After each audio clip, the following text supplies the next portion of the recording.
আপনভাবে বিভোর হয়ে ঠাকুর একদিন দক্ষিণেশ্বরে তাঁর ঘরের উত্তর পূর্ব কোণে যে লম্বা বারান্দাটা পূর্ব পশ্চিমে বিস্তৃত আছে সেখানে আপন মনে পদচারণা করছিলেন। এদিকে ঠাকুরবাড়ি ও পঞ্চবটির মাঝে যে কুঠিবাড়ি আছে তারই একটি ঘরে মথুরবাবু তখন একা একা আপন মনে বসেছিলেন।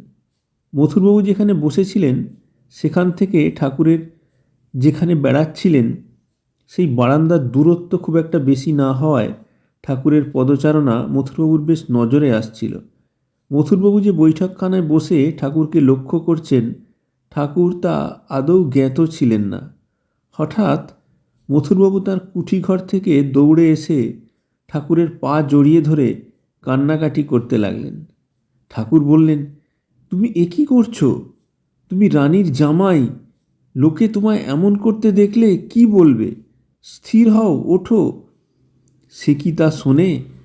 তারপর ঠান্ডা হলে সকল কথা ভেঙে বললে।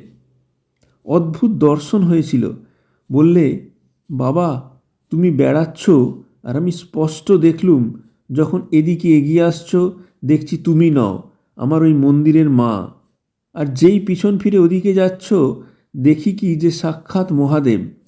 প্রথম ভাবলাম চোখের ভ্রম হয়েছে, চোখ ভালো করে পুছে ফের দেখলাম, দেখি তাই।